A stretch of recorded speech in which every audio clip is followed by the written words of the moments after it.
Welcome to the ins and outs of live streaming. I'm Chantel Hills, and today our special guest is Justin Brown of Primal Video. Justin, thank you so much for joining us. Thank you very much for having me on. I'm just really stoked that you said yes, honestly. For those of us that don't know much about you, Justin, can you share a little bit about yourself?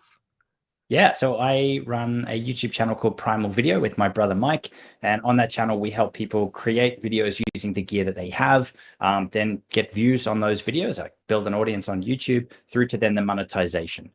So helping people have impact with the content that they're creating. Okay, so obviously you didn't grow up being of a similar age of me. YouTube wasn't really a goal. What made you decide to change from where you were to doing YouTube? Yeah, it's an interesting question. I mean, it wasn't really that we just woke up one day and said, you know what, let's start a YouTube channel. For us, I guess our approach with YouTube is a little bit different to most in that we wanted a way that we could help and impact people with the stuff that we were pumped to talk about. So creating videos, building an online business and that kind of stuff, but also as a business tool. So primarily for us, it's YouTube ticks those boxes that we're able to help people with content that we're putting out, but also to bring in organic traffic and have people find us 24/7 when they're searching for something or looking for something on YouTube. Our goal is to get our videos showing up so that we're the one that's helping them. And then that flows through to help us build an online business off the back of that. So where we started was, how do we figure this thing out? And we started where everyone else does, at 0. And our first 6 months, we had, I think it was 49 subscribers, including a few extra channels that I had made to make the 49 look a little bit better than it was, including no a one's channel ever for done my that mum. before in the history of YouTube. No, I'm glad I'm not alone there. But we had no idea what we were doing, and it took us a few years to really work out what we need to give YouTube, but also what viewers want in terms of content from us. So that's now what we teach. Okay, wow. So I've obviously, heard your starting out story a few times, of how you started creating video, because you've come into YouTube with knowledge. Like a lot of us start YouTube and it's like, okay, so where is the play record button? What microphone do I use? But you've come in with like some background knowledge because you've come from creating video and other media. Is it hugely different, do you think, coming in from like sort of the film background to the online video? I think it is totally different. And this is where, I mean, having the knowledge and the skills is helpful for some things, but in others, it just overcomplicates everything because I'm going to overthink everything. So it definitely was a help and a hindrance starting out.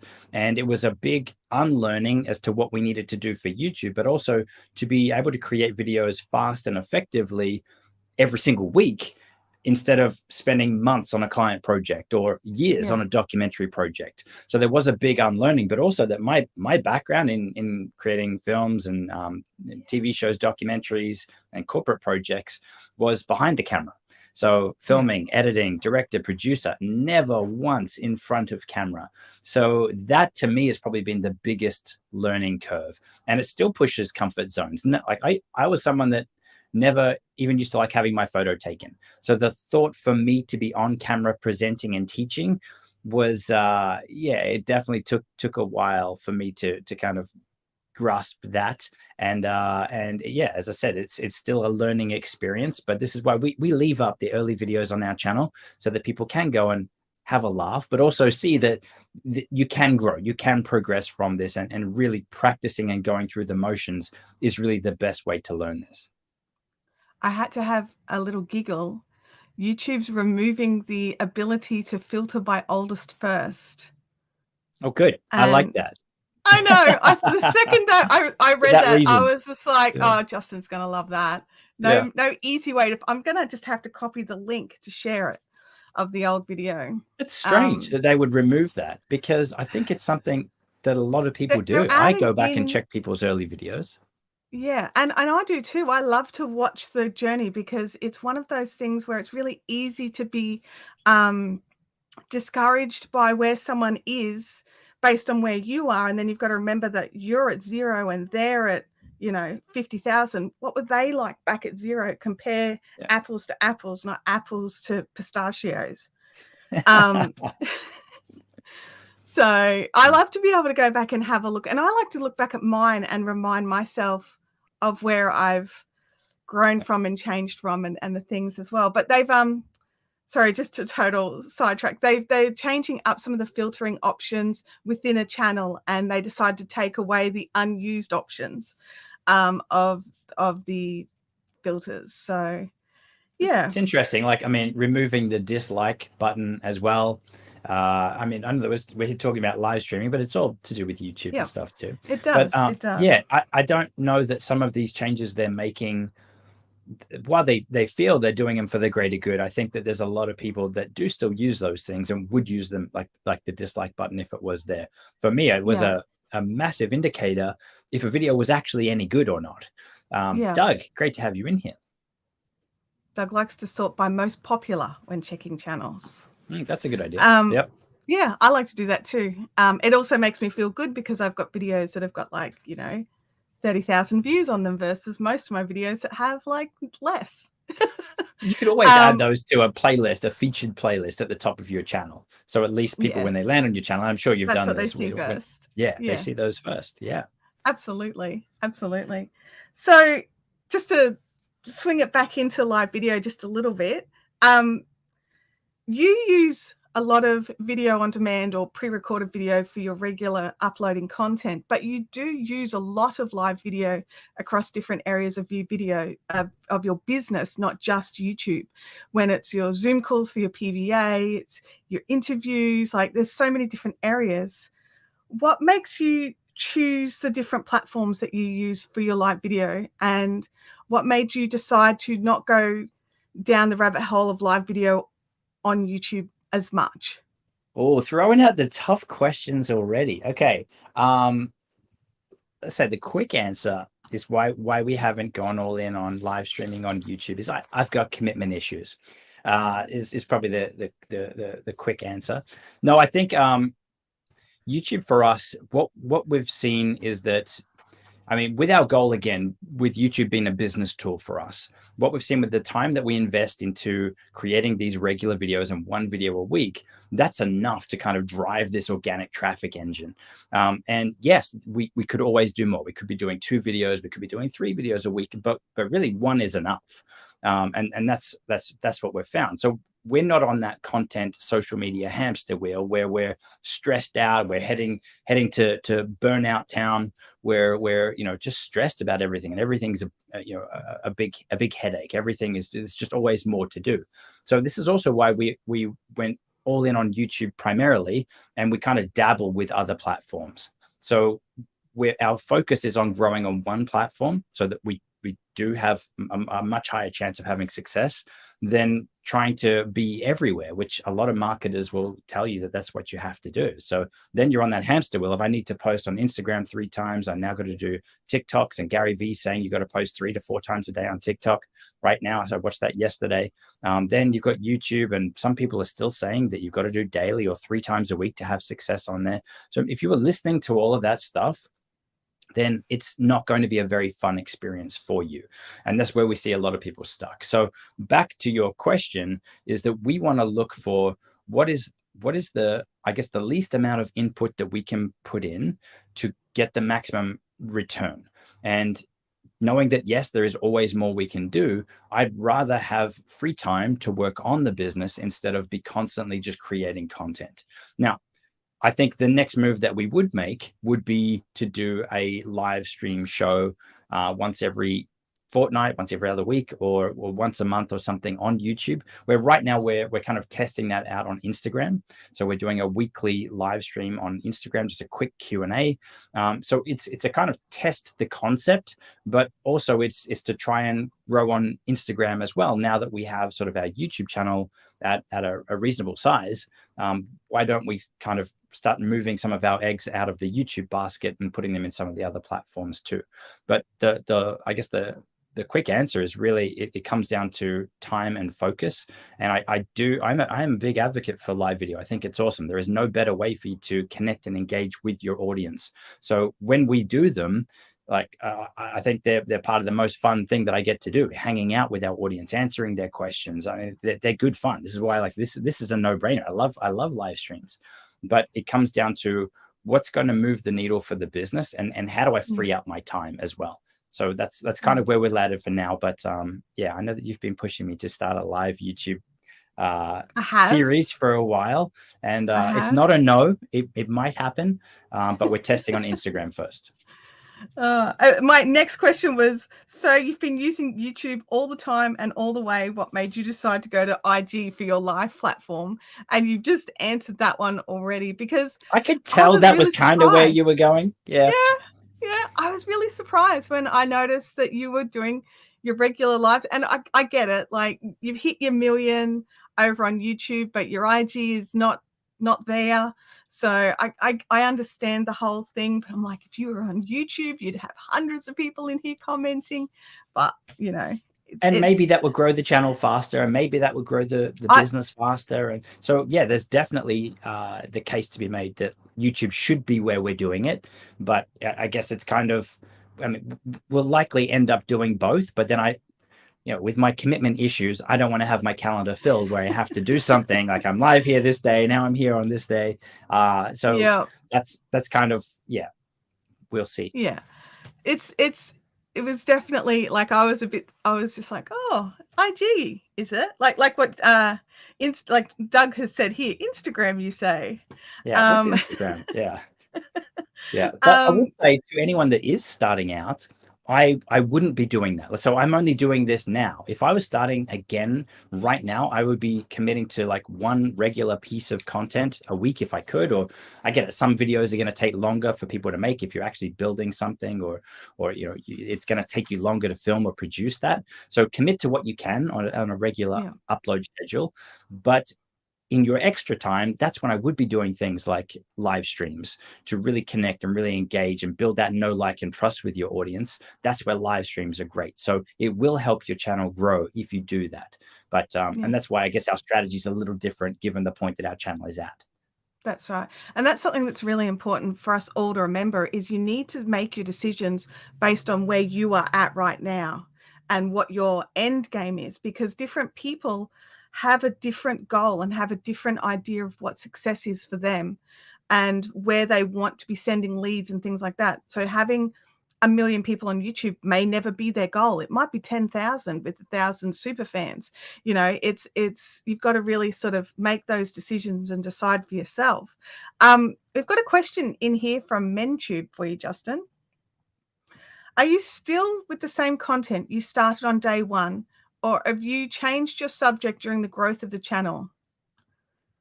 And do you recommend a switch in your content? Okay, so you can definitely change your tact or your path when you start. So this is a really, really common question. Can you do that? But the answer to your question, yes, we did. We changed our path. So where we started was video editing coach. I am a professional video editor. I love teaching video editing as well. And what I saw on YouTube years ago was that everyone was really overcomplicating it, and the videos that were showing up for me, like an editing tutorial, was aimed at more someone wanting to get into films or documentaries than just your average person that just wants to make a video, because a lot of people don't like editing. I'm one of those weird people that do enjoy editing, but most people don't like it. I enjoy it, but I'm really bad at it. Well, I guess that's, so for a lot of people, it's the least fun thing to do. Like, the fun part is the filming, maybe even the planning and the prep. But when it comes to cutting it all down, that's the piece that just, it could, like, when's it finished? You could literally just keep editing, keep spending another 10 hours, another 15 hours, 20 hours. And will your viewers know at the end of the day that you did that? They're not going to sit there and watch your video and say, hang on, they didn't spend 10 extra hours here color grading this video. Like, no, they're there for the content. So with our approach and where we started this channel was, how do we make this easier for people? First off, finding what software they should use, but also how do we make it easy for an absolute beginner to jump into these different programs and to get up to speed editing fast? Because there is no best editing software. There also is no, like, you don't need to totally master the software to be able to do what you need to do, to be able to remove some stuff, add some music, add some titles. Like that's at the core of it. You can pretty much do that in any application. So how do we remove people's excuses, their barriers, but also show them how easy it can be? So we started our channel as video editing coach, but we not long after that pivoted it to Primal Video, because editing is just one piece of the puzzle. So once you mastered your editing, what then? How do you get views on your video? How do you make money from it? But also that, to a point, if what you're editing is crappy footage, you can make it a little bit better, but it's make it still less crappy. You can make it less crappy, but in order to really level up your editing, it actually starts back in your filming and in your prep. So that's where we started teaching that as well. But also, I guess the last piece was, those videos take a long time to make. So if it was something that I was going to commit to upload consistently every week, then that's a stressful thing, because those videos take so long. So by us pivoting and adjusting to more of an overall video strategy, online business building approach, we were able to create more videos easier as well. Yeah. So Mentube goes on to ask, would you just recommend starting over on a new channel? So it's to go on from his comment about, do you recommend switching your content? No. So, I mean, a lot of people don't think that when they pivot or adjust their channel, that a lot of people are going to notice. A lot of people are going to unsubscribe. They're going to leave.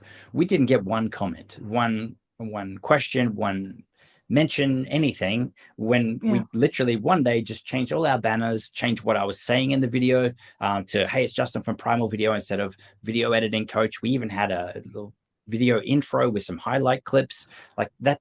Those videos are still there on the channel. And there's still not a comment around it. So it's not a big deal. It's not a bigger deal as everyone thinks it is to change tact. Now, I would say the only time that you might really want to consider starting a brand new channel is if your previous content isn't something that is related at all to the new direction of your channel. So at least for us, when I started with video editing, that content was still relevant for where we wanted to take the channel. So if it's something that is similar or there is some overlap, then that could be a good reason to keep it. But if it's totally different, then maybe that's the consideration point to check. It is definitely, it played a large part for me deciding whether to start new channel or whether to just change out what I had. But it really did come down to the audience that I had on my other channel. While they watched live streams regularly, they weren't interested in the rest of it, if that makes sense. So to me, it made sense to just have a second channel and do this and hang out with people like you, Justin. But this is also, like, if you look at the topics, you're going to have overlap, and people will want to follow you just for you because they love your personality, love your interests, and there's overlap. So you'll always get people that would follow you across different channels, different platforms. And that's also why we've gone to Instagram now for the live streams, is it's a different type of content. It's a more behind the scenes, more, just casual hangout like this, where people aren't used to seeing that on YouTube. So it's another reason for them to come and follow us on a different platform. But I think what you've done with the new channel here and the direction that it's going is awesome. And you've already got a successful channel already, but they are two totally different topics. There is some overlap, and obviously you being the biggest piece of overlap there, but you'll now be able to attract new people for the new content. Hopefully, and I hope that that's the same for anybody else who's thinking about changing and pivoting for their businesses, because as humans we grow and we change and our interests change and what we're passionate about changes. And it's like for you as well, like you've changed your career from jumping out of scary things into the deep dark blues and taking that's like, and you pivoted to being at home more and not doing deshy things. Yeah. Yeah, my chances of dying at work these days are definitely a lot less than they used to be. A lot Yeah, lower. so, A lot yeah. lower. Florida Manufactured Home Living has commented he would like to see little mics crawling around on the screen. So Mike I'm doesn't assuming actually that really exist, Russell. This is Russell from PVA. Great to have you in here as well. it is, yeah. Yeah. So yeah, he's a myth. He's who I blame. He's like the scapegoat. But no, I think we should send Mike a green screen and get him to do some stuff, and we can bring him into the videos. Be awesome. Yeah. That would be fantastic. If you don't know what we're talking about, if you go onto the Primal, excuse me, if you go onto the Primal Video YouTube channel and you watch one of the more recent videos, there's a little tiny Justin that comes in and presses the like button out of the screen and things. So you should go and check those out. It's very amusing. It's a very subtle way to do your calls to action. And you can actually set that up in your live stream, depending on the live streaming software that you're using. You could totally run it live as well. Yeah. We're looking at converting some of them over to GIFs as well, so we can use on like Instagram stories or whatever, just have some fun with it.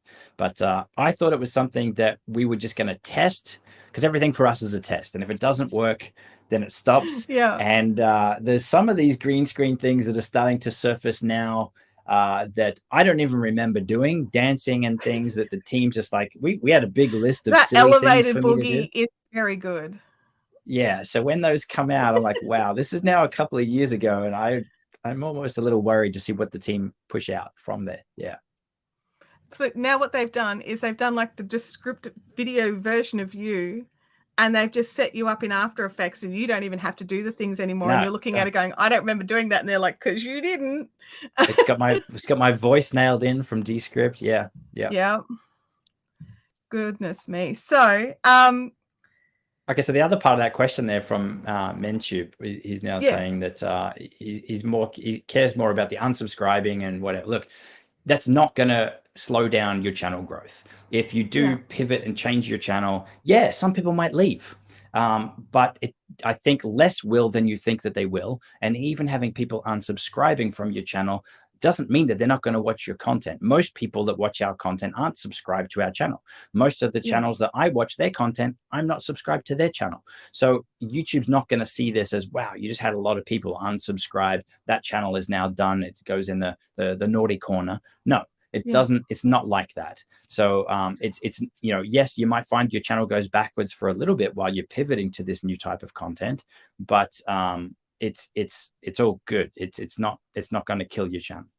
And it's a bit of a bitter pill to swallow when you realize that the only people that care about subscribers now is us as creators trying to hit those YouTube milestones, because people who want to watch your content, they don't need to be subscribed anymore. YouTube are getting very good at just serving up the next video without them even being subscribed. And YouTube don't actually care if your subs watch versus not subs watch. They just want that view time. So the only people that care whether someone's actually clicked that sub button is us as the creator. And it's very difficult to be like, you know what, it doesn't matter. It's a vanity metric. It doesn't matter. And it's like, yeah, but I need to be able to do this thing, and I can't do it until I hit this number of subs or this number of subs. So I kind of understand the concern, but at the same time, it doesn't actually matter that much, really.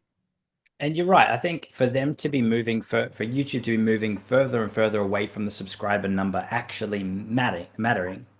Is that a word? It is now. You heard it here first. Then new words. They need to stop linking the metrics to unlock monetization to a subscriber-based number. So I'm totally on the same page with that. Yeah, I think, and I think they will. I think they will change things, but I think it also stops people from gaming the system. It makes it harder for people to set up a new channel. I mean, yes, you can still buy subscribers. Don't do that.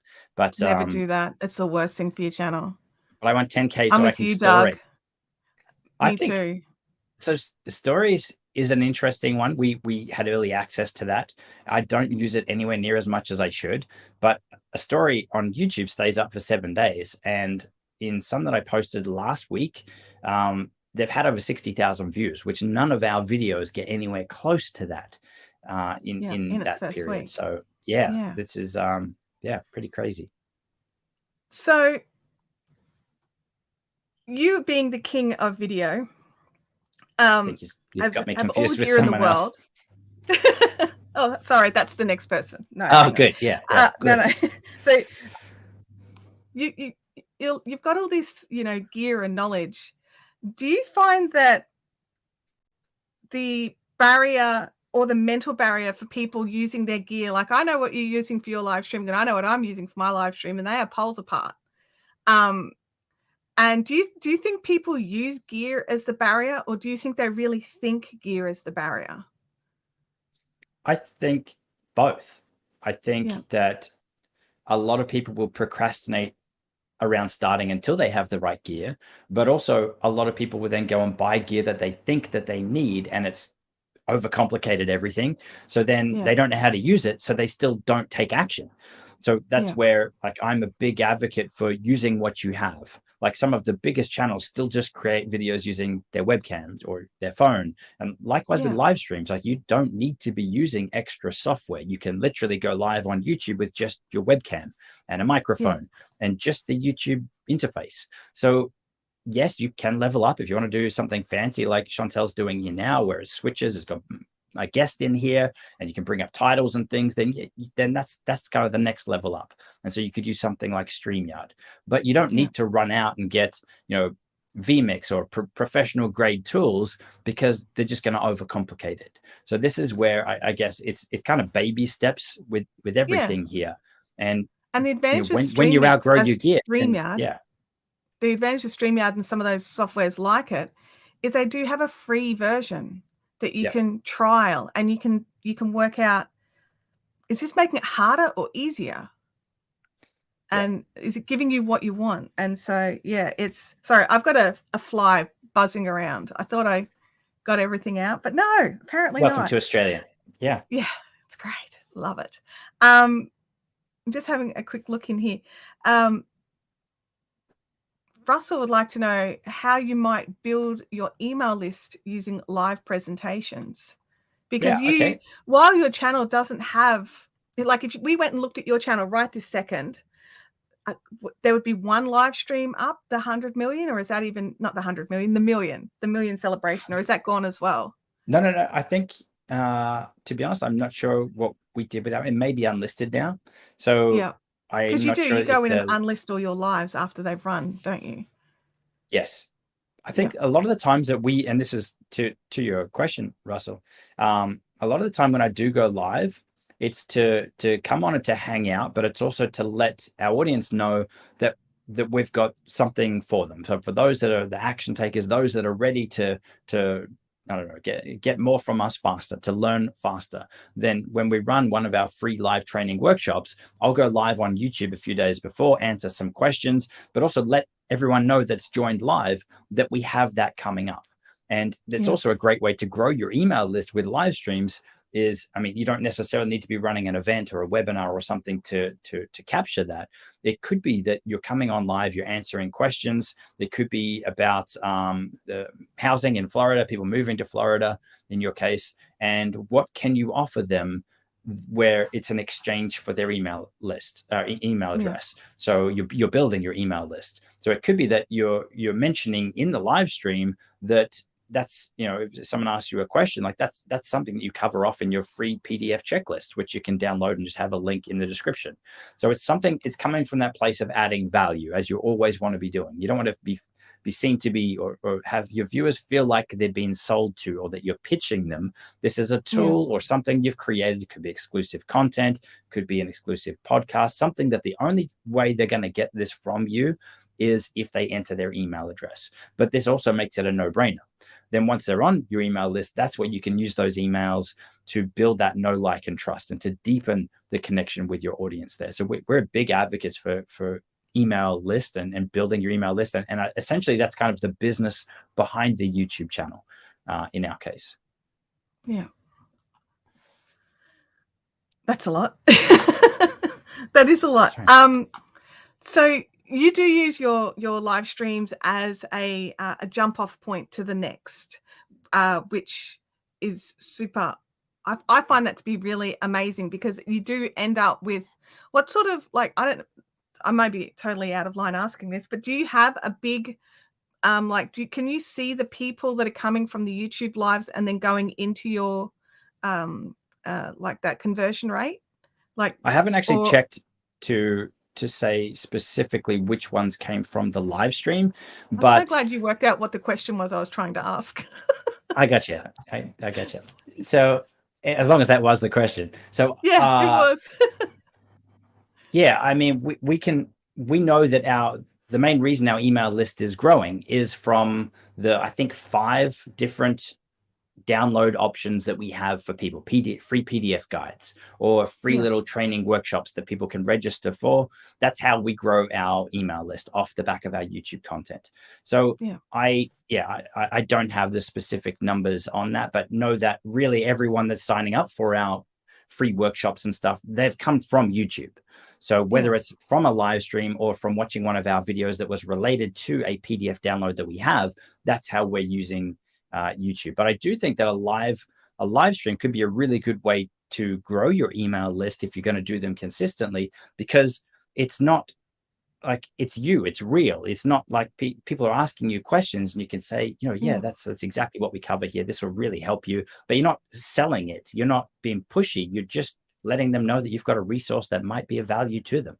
And that way they'll be able to connect with your personality, see that you're genuine, and you'll probably, I guess, convert or get a lot more people over to your email list that way. Okay.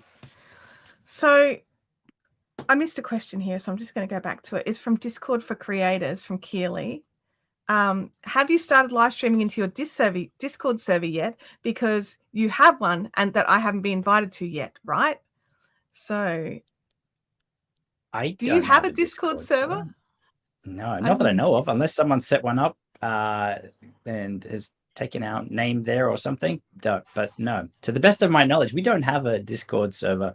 I'm one that I don't really know how to use Discord. It's totally foreign. It's a strange thing for me. Yeah, I personally have an account and I'm in a few servers, but it's a lot of noise for the ones that I'm in. So yeah, I haven't started live streaming into one. Okay. I have never live streamed directly into Discord.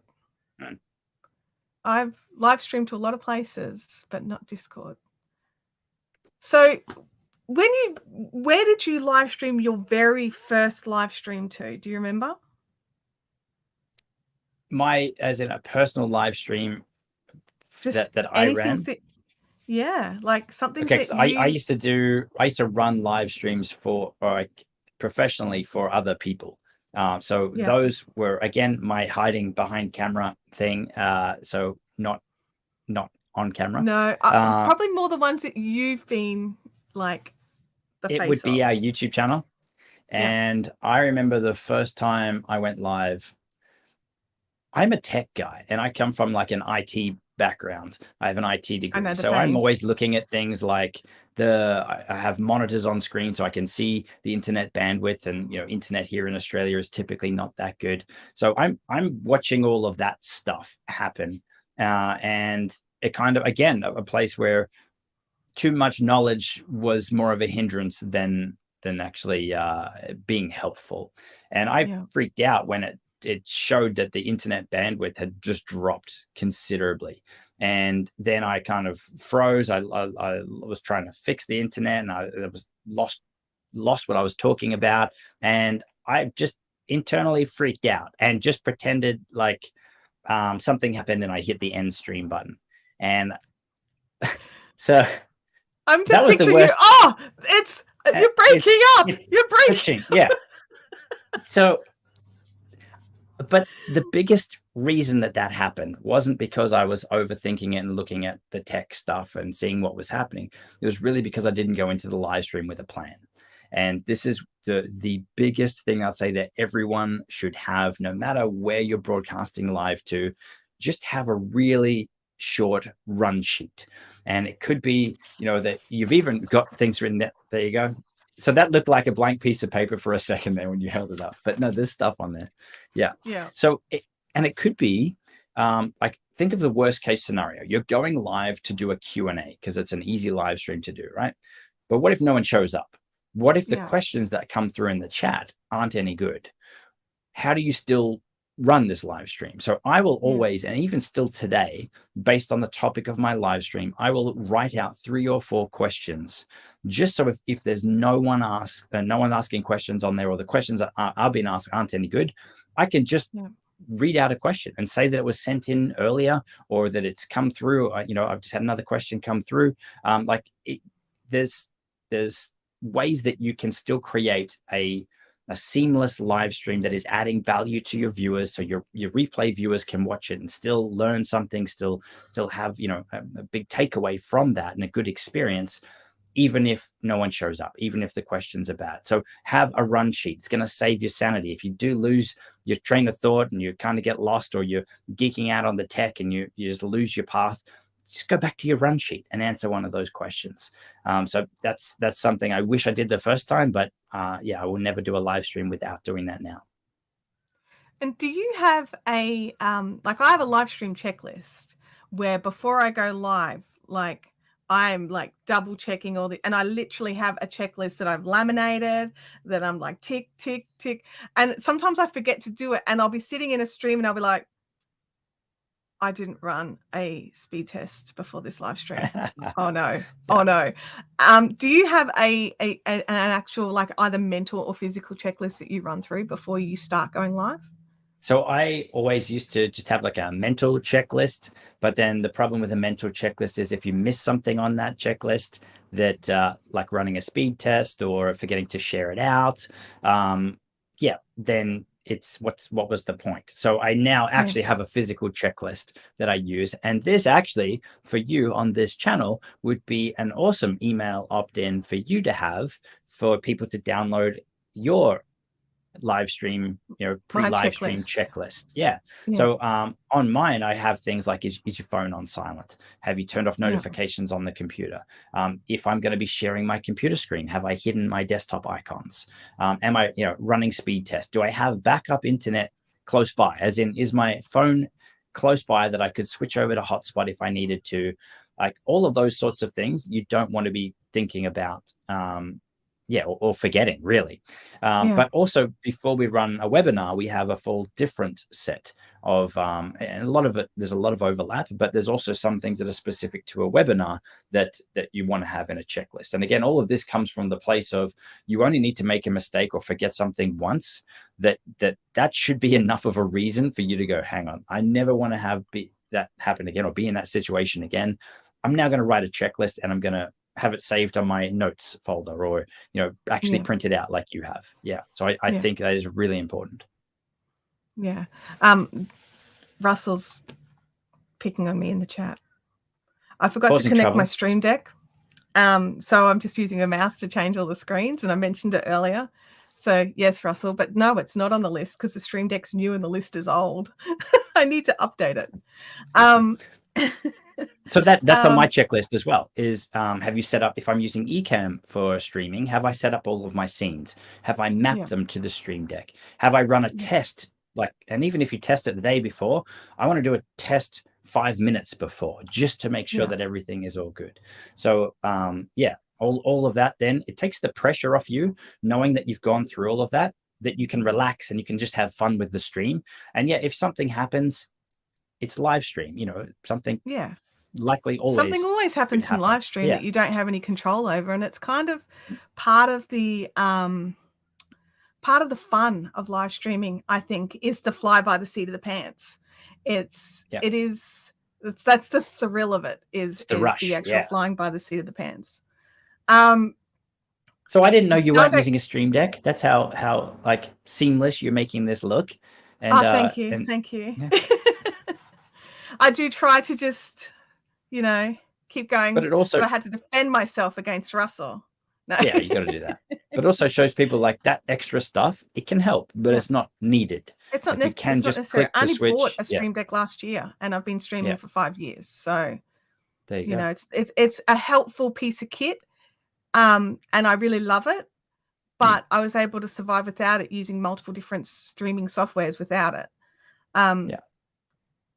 And I wouldn't recommend for most people to run out and buy it straight away. No, I would do some streams first. Yep. Absolutely. Noah Melton's just popped in to say that is getting into YouTube for the first time and he's been getting help from your videos. So he is saying Awesome. thank you. Thank you. Thanks for the comment. Thanks for being here. It is definitely like, you know, I'm obsessed with live streaming. You're aware. Why do you think that some people are so scared of live streaming? Because you talk to some people and their content, you just look at it and you think it would be perfect. But I mean, that could be my view as well because of how much I love live streaming. So obviously my personality colors my opinion. But you look at things sometimes and you think that would be perfect. Why aren't you live streaming?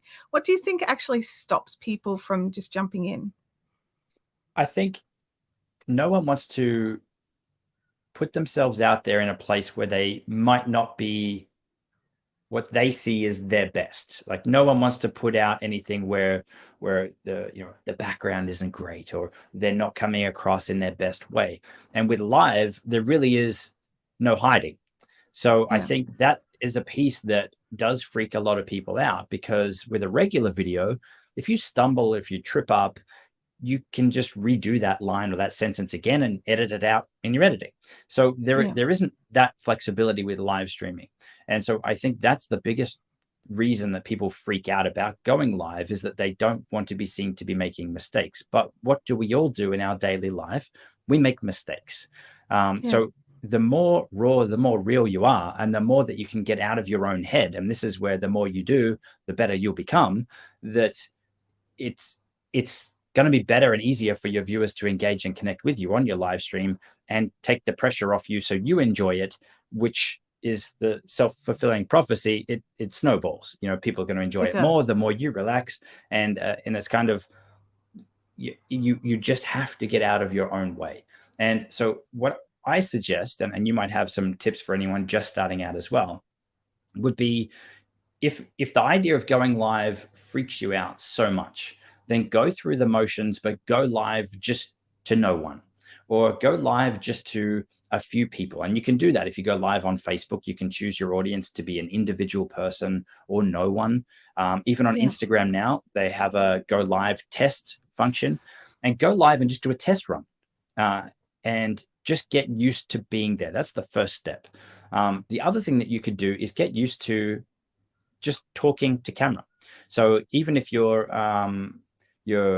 sitting at home on the couch, just pick up your phone. You have to actually hit record. Now you don't need to post this anywhere, but just talk to the camera, talk to your phone and say what you did today, or what you're doing today, or what you're thinking about, what you're worried about, what advice could you give someone, as if someone's just asked you a question. And just get used to going through that motions. But you have to play it back and you have to watch it, because we are all our own worst critic. And what you need to do is to get used to how you look and how you sound on camera as fast as you can. And this is where... And that's a big part of it. Yeah. I think for a lot of people is they don't... And you hear when they're talking about editing, they don't like hearing their own voice over and over and over again. But it's just part of creating, isn't it? So what are some of your tips for someone starting out with live stream?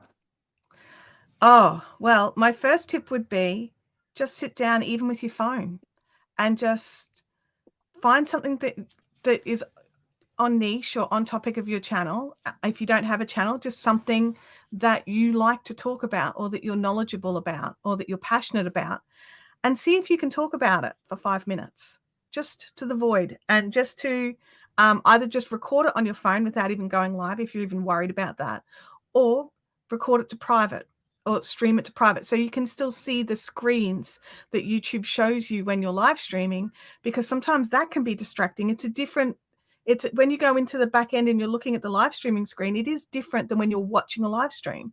So maybe I actually think if you can do it to private, it gives you an idea of, can your bandwidth deal with it? Can you talk for 5 minutes without the assistance of somebody in the chat? I mean, I can. I can talk a lot. And it's definitely something, and then you can sit back and you can rewatch it, but don't rewatch it and rewatch it and rewatch it and rewatch it, because then you will find every single thing you did wrong. just rewatch it once or twice and go, yeah, that was good. Or, you know what? I probably need to write some things down, and it will help clarify for you in yourself that you can do this, because there's no rules that say you have to live stream for an hour. You can live stream for 5 or 10 minutes. If you get it out there, the reason most people stream longer is because it sometimes takes YouTube a little bit of time to find people that would like to view your content. Whereas if you if you have a mail list or a list of people that you can contact and go, hey, so if you've got other socials or whatever, then you've got people coming in straight away. So, yeah. Yep. John Pullum has a very good question. Are there any channels that Doug isn't a moderator for? There can't be many. There's a moderator on our channel as well. Yep. Thank you for moderating for me, Doug. I very much appreciate it. Doug is an awesome human. I would also say one of the pressures, I start a comment here. I'm just bringing it up. From Russell, what scares me is the possibility of a lot of negative or abusive comments will show up and everybody sees them, so you are forced to address them. Any thoughts? So so James Wedmore, and I think it was Russell, you might have mentioned him before in here. He's a good friend and a mentor of mine, and we've been in his masterminds and top level coaching programs for years. And the way that he teaches to address the negative comments and what I mean, obviously, if you have to address them in the scenario that you've pointed out here, I mean, ideally you'd have someone like Doug that's moderating that would just remove it so you don't even see it and it doesn't freak you out or stress you out. And YouTube itself has a pretty good filtering system as well, so that you can set up keywords and things that you can block, so that, again, not everyone sees them. But if someone is commenting or leaving a question or something like that is an attack, there's probably something behind it. And if you can get to kind of the question behind the question, then we watch your drink. Well, cheers. If we can get to the question behind the question, then you can address where they're coming from in there in a way that's beneficial to everyone that's watching. Like, it could be that you could say, okay, I'm not sure where that's coming from, but here's what actually is happening. So you don't necessarily have to agree with them, but if you have to call it out and you see it in the chat there, and obviously a lot of other people as well, I personally would address it, but then share why you don't agree with it or why that's inappropriate or whatever it is, and you'll get respect from the people that are watching. If you just let it go and it's, someone is being a pest in there, I mean, you could actually just block them live and say, look, we're not going to tolerate this here. We're here to learn. We're here to add value, have fun, whatever it might be. And we're just going to go ahead and we're going to remove Doug from the live stream here because he's wouldn't be the first, apparently. So, So I think it's not a bad thing. And I guess that's something that it likely will happen. What we do at the start of our live streams and even the start of our webinars and training and stuff now, and this is from having a lot of people come into our live streams and everything, just spamming their questions, being abusive, being disrespectful, is that we now start with some housekeeping rules up front. And I'll just call them out like that. So this isn't a place for channel reviews to keep spamming your channel links or any of that stuff. If we see that happening, we're going to take you out. Like this is a place for, and then you reinforce it with the behaviors you want for you guys to connect, to help each other out, to ask questions and support each other. And if you're even just addressing that, I didn't think that it would have the impact that it does, but just calling that out at the start, then the people that are in the chat will be almost moderating for you. And whether they can remove or block people or not, they'll be ignoring or telling that person to shut up or to leave or whatever. Like calling out the bad behavior. Yeah. So there are ways around that. But again, you taking control and you controlling the conversation, you'll gain respect from your viewers by doing that instead of just ignoring it. Yeah. And there are comments that deserve to be ignored and just straight up blocked from the channel. And those people are not so much I find that they're more, I consider them more trolls. They are rude or they say really inappropriate things that are just not appropriate at all. And those comments, what I would normally do is delete the comment and then sort of let them go for a second. But it depends on what they've written, obviously. Sometimes it's just straight up block user from the channel. It really depends. Doug says here, having a moderator to clean up the chat plus filters on the back end. I am definitely in team good moderation. I think having somebody else there, especially if you're streaming on your own, just knowing that there's somebody else in the chat who, if you don't catch it straight away, especially if it's something really inappropriate and you know someone else is just there, you've got two sets of eyes helping, that can sometimes really be helpful to your nerves as well, like just knowing you don't have to guard everything on your own. But I would also go on to say with that, be careful choosing your moderators. You need to choose somebody like Doug who is professional and understands what your expectations are for your channel, not what they think the rules for your channel should be, because there are some people who get the moderator spanner and it does go to their head or their wrench. Sorry, it's a wrench, isn't it?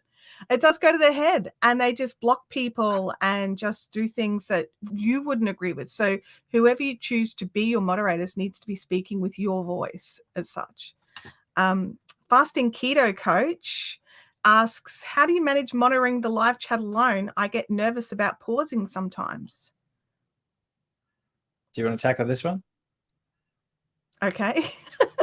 No, I mean, I just pause. I can share my thoughts on it too. I would as well. I'd be like, yeah, I just read the chat. Because like people are here and I'm definitely in the camp of you guys who are here right now in the live stream who made the effort to jump in while we're live. I'm going to try and read your comments. I may not get to them all depending on how fast the chat is, but I will certainly try and I will make a conscious effort to look and read. And if there's a question, I'll try and answer the question.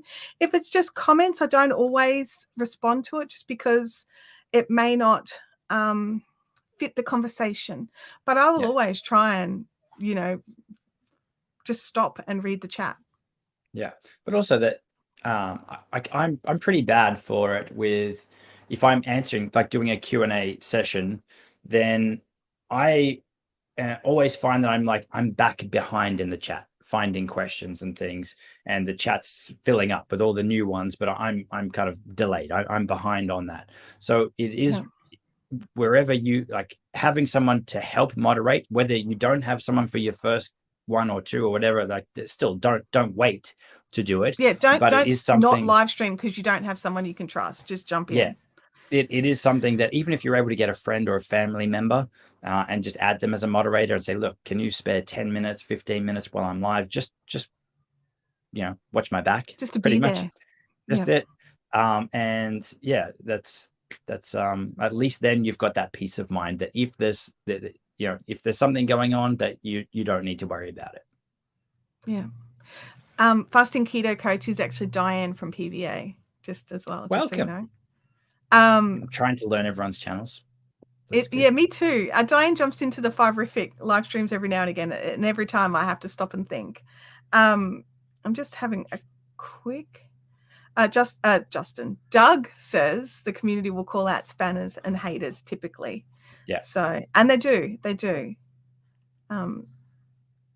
But I'm just going to pop that down. So, how do you work out what you want to ask or what you want to talk about during a live stream? Do you you come in with a plan, you know what you want to discuss, but how do you make that initial plan? I think it comes down to, I would have a goal for the live stream. So again, it's probably different if it was a weekly show or a show that's happening frequently. If it was a random live stream like the ones that we do, our goal is normally to hang out, answer questions because we haven't done it in a while, but also then to let people know that we've got something coming up, a free live training workshop or something. So everything kind of stems from the goal of your live stream. So the goal of your live stream, if it's a weekly show, could be to talk about a particular topic and do Q&A. or it might just be to do Q&A, right? In which case, then you'd be planning out, you know, again, having backup questions and those kinds of things, or you know, working out what your non-negotiables are. What are the things that you don't want to talk about? What are the things that you do want to talk about? How long do you see this going for? Where is your hard end point? All of these things will help you create an effective live stream that's good and easy for you, but also for your viewers to watch. So I guess it comes down to the type of live stream. If I was going to be interviewing someone, then I would be bringing, like, looking at what are the topics that they're known for and can talk about, and then what are the things that you want to know? Be selfish about it. What are the things that you want to know? But also you could even poll your audience and see what questions they could send in. So again, you've got some questions ahead of time, but also if it's live like this, then let's keep it casual and take questions from the chat too. So it's, you get to choose, but always have somewhat of a plan, or at least a goal in place for the live stream. And the goal could just be to show up and help and impact as many people as you can, or to answer as many questions as you can. Like, that's a pretty solid goal. In which case, what are the biggest questions that you think people are stuck on? And those are your backup questions. Or what are the biggest questions you get asked all the time? Those are your backup questions. So at least you've got something of adding value, no matter if anyone shows up or not. And I think that's one of the biggest fears, especially for people starting, is, will anybody turn up, or will I be sitting here talking to myself? Yeah. And I know for my very first live stream, it's exactly what it was. So luckily I had something to do. Yeah. So it's, and I'm just like, there's lots of people just in the chat here just saying that, you know, that they're having, there's a big discussion on keto and keto Tim Tams, which, like, I don't think that's the thing.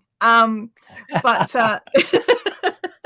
but there's lots of people in here also saying how much they appreciate and like the content that you put out and that you share to help people. And it's really obvious that the reason you're doing it is to help people.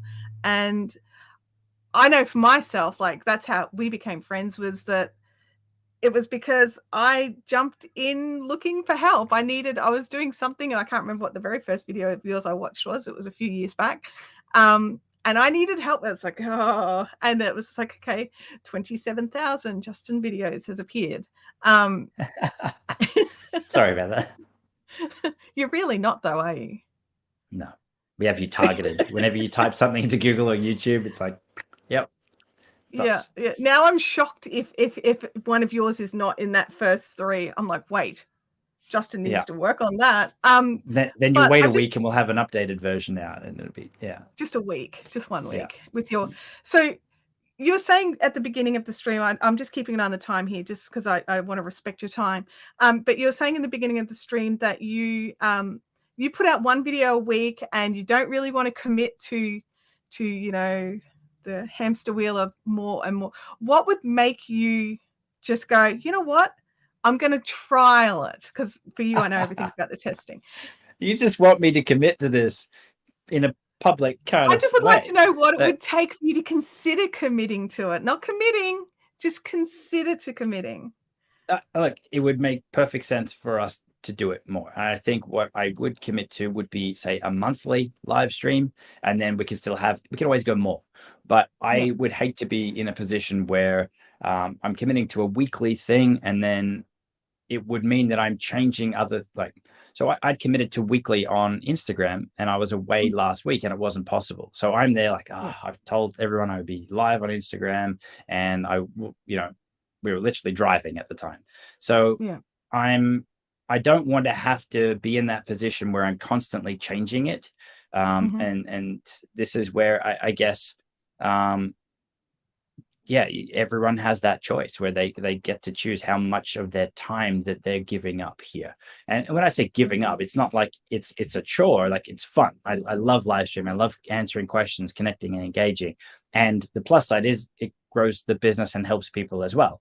So I would commit to probably something around the monthly mark, but it would just be a test. And the test would be, as with everything else in our business, is this something that we enjoy, which it likely will be? Is it something that is helping the business grow or impacting people? And is it something that we want to continue to, or how do we improve it? How do we get, up to 200 people on live or 300 people on live. And, you know, what's the game that we can test and measure and push the boundaries with it?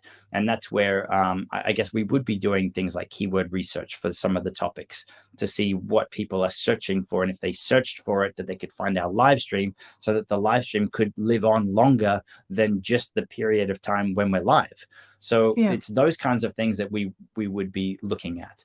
But yeah, I think a monthly live stream on YouTube, it's far enough apart that it's kind of a bit of an event, and that if you got the time zones right, and this we have an audience, like a full global audience. So picking time zones, it's middle of the night for someone, no matter really what time zone. No matter what you do, it's not going to suit everybody. Yeah. So yeah, I mean, that's and as I said earlier, like the Instagram for us is kind of a test to that concept. That, you know, if it is something that's working well on there, then yeah, we'll bring it back to YouTube. And we've got another question from Russell here, and he's saying, if you're offering courses and paid material, is it possible too many lives gives folks a chance to circumvent that? I don't think so. I mean, if you were doing them every day and that they just had direct access to you, then maybe. If it was once a week that you were doing a live stream, I mean, you still get to control what information you're giving out. And I'm not saying that you hold back on people if they're asking you questions and things. You can still give them actionable feedback and advice to go and, you know, have success. But what they won't get inside maybe your courses or programs, and again, depends how you structure it, is access to you, but also the deep dive into stuff. So we do, say, beginner tutorials on YouTube. And even if I was going to do a live stream on editing, it's still going to probably be at a beginner level, because we wouldn't have the time to dive into something more advanced, because it's going to need a lot more, I guess, theory or a lot more backstory as to how everything works together. So YouTube as a platform, and even live streaming as a platform, it works really well for sort of entry level stuff. But the advanced stuff, the people that are, you know, the action takers that want more for you, like that's where a course or a program is going to be far more suited, because you can dive into those things and have it make sense, instead of, you know, potentially losing a lot of your audience there if someone is asking more technical questions or more advanced questions. So you could say, look, cool, here's the quick answer, but we dive into that in a lot more detail. Like we have a full course or a full module on that inside of the program. So I can't go into that in any more detail here. So and then it becomes the perfect segue to talk about your course, about your program. But again, it doesn't need to be salesy or anything like that. It's for those that are ready. Here's the next step. And that's kind of how we position our accelerator program, is that it's not for everyone. Yeah, you could sit there on YouTube and learn an absolute ton from us and from other people that are creating amazing videos on YouTube. But if you want your hand held through the process, and you want a sort of a step-by-step process, or a resource that you can find stuff quickly without needing to watch YouTube videos and hear this thing from one person and then the complete opposite from someone else, then that's where a course or a program like that can fit in. You're saving people's time. People are happy to pay to get their time back. So it's not that your course needs to be 20 hours long. There's people that are like, no, just give me the 2-hour version of everything I need to do. Like that's the sweet spot. It is. Justin, there's a lovely comment here I think you definitely need to see. Make sure that one's highlighted. I would like to thank you for all of your help. Your videos helped me so much setting up a live station during COVID for me to interpret live for deaf students in school clearly. Oh, that's awesome. Thank you very much. And awesome to have you on here. And thanks for sharing that. I think that's something that's really important to remember, is that while we can get absorbed in our own fears and our own nervousness, or, you know, must have right tech, you know, whatever it is that we're going for, you need to think about the impact that you could be having on the people that are coming to you for help, and keep those people in mind. And sometimes they can help push you through those nerves. Justin, it has been so awesome having you here for this live stream. We did run over a little, I'm sorry. Where would you like me to funnel people to for you? Would you like them to go to your Instagram, or if you want to just say where people can find you? Actually, I want to say, actually, just here, I'm just looking now. We have 87 people that are watching here right now. For those of you that are interested in like live streaming. This is exactly what Chantel is teaching and talking about on this channel. So do you want to tell us what this channel is? This is your new channel. Like, you want to tell us what this channel is about? So I've just spun that around for you, but you really did. It's Just, good. I feel a bit of whiplash. We've been good friends for years, and you know your stuff with live streaming. I was pushing you along with some others for you to start teaching and helping people with this stuff, because it is something you're really good at. It is something that you're passionate about, and love helping people with. And I guess that's where I see this channel going. So do you want to tell us a bit about your channel here? Okay.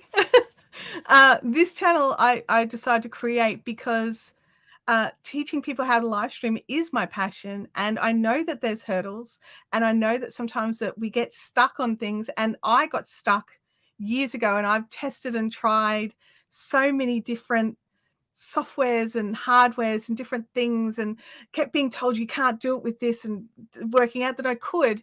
And I wanted to be able to help guide everybody through the same, well, around that mess for a start, but to be able to help guide people into a place that they felt confident and happy just to be like, hey, I'm going live today, no problems, like go live.